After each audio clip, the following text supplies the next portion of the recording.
What's up, everybody? Thanks again for joining me on the next episode of In the Pink.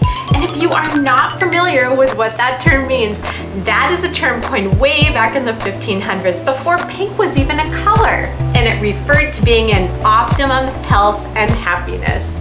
So this week, we are going to talk about gut health, and we are filling in that blank with acne. Now, if you joined me last week, we talked about gut health and its relationship to skin in general, but this week we're going to focus in on acne.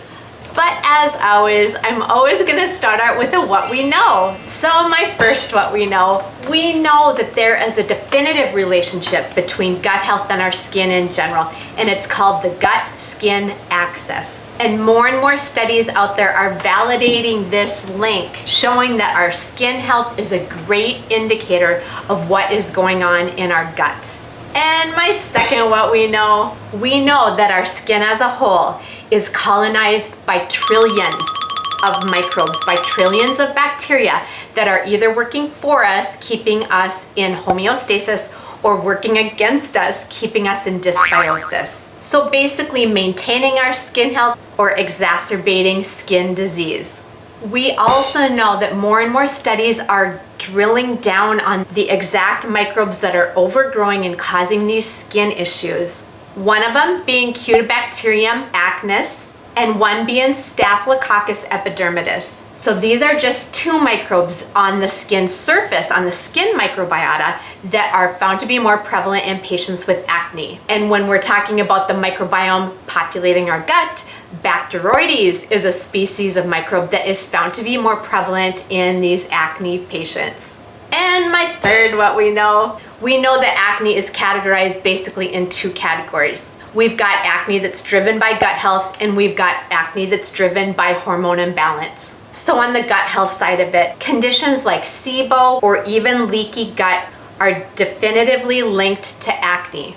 And then on the hormonal side, it's hormone fluctuations that are going to be triggering these acne outbreaks. So some common ones: testosterone, estrogen, even cortisol can be responsible for that. Once again, it's all about balance. All right, let's move on to the gut's role in all this. Well, first of all, while poor gut health is definitely contributing to acne, it's not the sole cause. But we do find that digestive issues are more prevalent in people with acne. For instance, a study even back in 2008 had determined that people that struggle with acne had a higher prevalence of just common things like constipation and bloating. Also, they determined that people with SIBO had a 10-time greater prevalence of having acne, and those patients that have leaky gut, which of course is linked to skin inflammation, also had a higher prevalence of acne. Okay, next thing, let's just go over the basic cause of acne. So it's thought that we get excess cells, and then they start to fill up the hair follicle. And that in turn blocks sebum from being excreted from that follicle.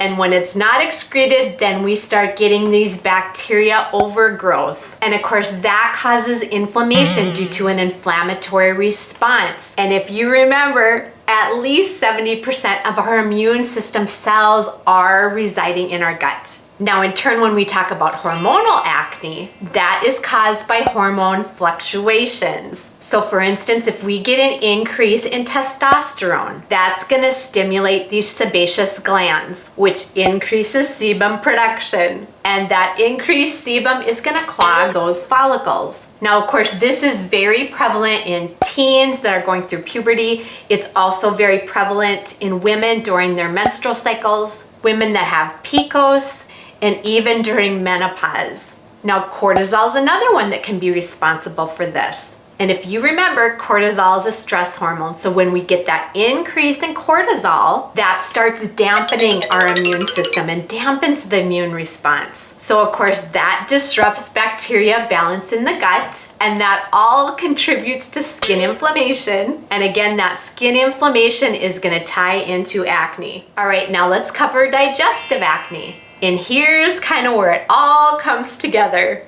meaning our gut health, our immune system, and our skin. So let's look at a couple other hormones, estrogen and progesterone. Now, both of these are key hormones that are circulating in our system when women are going through their cycle. And both of these hormones just happen to impact how quickly food is digested and moved through the GI tract. And the gut also influences how this estrogen and progesterone are metabolized and eliminated. So, if you are in dysbiosis, and a common symptom of dysbiosis is constipation. So of course that means your elimination processes are impaired, and this estrogen metabolism is disrupted, causing an increase in that hormone because it's not being eliminated as it should, and this is hormonal imbalance that can all lead to acne. All right, let's just wrap up this section here with a couple more studies backing up what I'm talking about. Studies are showing that BACTEROIDES species, which happens to be increased under stress conditions, are frequently isolated in acne patients. Studies are also showing that people who struggle with acne have a markedly different microbiome than people who do not struggle with acne. Studies are also showing that acne patients have a lower gut microbe diversity, and we talk about this every week. Diversity. And they also have a higher ratio of this BACTEROIDES in comparison to FIRMACUTES. And if you remember, FIRMACUTES are a species of bacteria. They are working for us. All right, let's move on to some healthy practices. What are some things we can do on a day-to-day basis to keep acne or any skin lesion at bay? Well, we're gonna start with diet because we always start with diet. Limit your processed foods. Limit your inflammatory foods. Sugar is highly inflammatory. Carbohydrates, alcohol, also increasing your fiber, prebiotic fibers specifically. And again, eat whole foods. Next thing, stress management, especially when we talk about this hormonal acne business, right? Be cognizant of other medications you're on. Don't overuse antibiotics. These microbes that are causing acne can become very resistant very quickly to antibiotics when they are used to treat it. And of course, check with other medications that you're using to be sure that's not disrupting your microbiome. So things like birth control pills, some anxiety meds, some painkillers even. The more you know. And of course, the last thing, be supplementing. Be supplementing with probiotics and prebiotics and also some vitamins. So some key nutrients that are specific to acne issues are vitamin C, are vitamin Bs, and even zinc. All right, let's move on. Let's talk about plexus. Let's talk some plexus and how plexus can play an important role in keeping your microbiome on your outside of your skin and on the inside of your gut healthy and balanced. Well, first and foremost, we're always gonna cover microbiome activating slim. It is Plexus's cornerstone product for a reason. It's gonna help with inflammation, it's gonna help with blood sugar stability, and it's gonna improve gut health by populating prebiotic fibers into your system to feed probiotics. So, of course, I'm gonna talk probiotics, the Probio 5 and the VITALBIOME. I say it every week because it's that important. Now this week we're also throwing in the BioCleanse. BioCleanse is high in magnesium and high in vitamin C. And of course, magnesium promotes relaxation, which is what we want. We want to be decreasing our stress levels.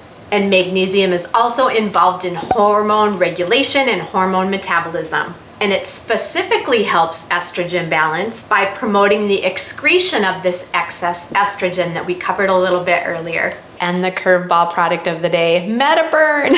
So we don't talk about MetaBurn a lot, a fat burner, a metabolism booster, but there's more. It has got natural caffeine in here, which stimulates catecholamines, which are hormones produced by our adrenal glands. So adrenal support, and that all ties back into stress management. All right, you guys, thanks for hanging with me till the very end. And if you are new to this Plexus train and you have no idea what I am talking about, once again, I'm gonna list in that description box my link. Get on there, nose around, ask me some questions. Curiosity will get you on this train every time. I'm also gonna list some videos that I've done in the past that'll cover some of the products that I've talked about today. I'm also gonna include a playlist right here for the last series that I did called Ingredient Throwdown. So if you're after specifics on one particular product, you should find it up there. And you might just want to join me here again next week, because what happens in the gut does not stay in the gut. It affects everything, which is gonna lead into many more episodes of In the Pink.